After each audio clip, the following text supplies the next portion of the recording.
বরিশালের তথ্য ও সম্প্রচার মন্ত্রী জহিরুদ্দিন স্বপন বলেছেন, আমরা কোনো দলীয় সরকার অথবা দলীয় রাষ্ট্র গঠন করব না।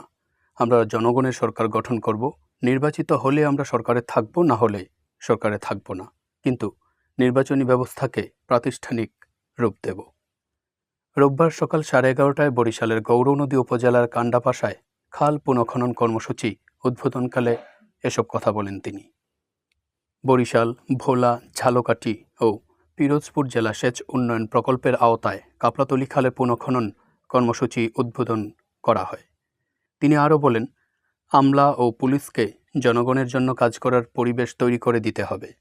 পরে তিনি সাংবাদিকদের প্রশ্নের জবাবে বলেন, সরকার সারা দেশে 20,000 কিলোমিটার খাল খননের পরিকল্পনা নিয়েছে, যা শীঘ্রই আনুষ্ঠানিক উদ্বোধন হবে। তারই অংশ হিসেবে বরিশালে খাল পুনঃখনন কর্মসূচি শুরু করা হলো।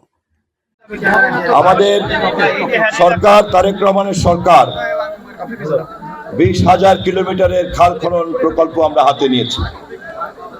আমরা আমাদের মেয়াদে এই কাজ শেষ করতে চাই এবং এই প্রকল্প আনুষ্ঠানিকভাবে শুরু করার জন্য আমাদের প্রস্তুতি চলছে। ইতিমধ্যেই মন্ত্রিপরিষদের বৈঠকে আমরা এটা নিয়ে কথা বলেছি। একই সাথে বনায়নের অংশ হিসেবে গাছ রোপণ কর্মসূচিও শুরু করা হয়েছে। আগামীতে এই কাজ আরও ত্বরান্বিত করা হবে। আমরা একই দিন একই সাথে খাল খননের পাশাপাশি আমরা প্রতিটি খালের দুই পাশে বৃক্ষরোপণের কর্মসূচিকেও সমন্বিত করছি। কর্মসূচি উদ্বোধনকালে স্থানীয় প্রশাসনের কর্মকর্তারা উপস্থিত ছিলেন।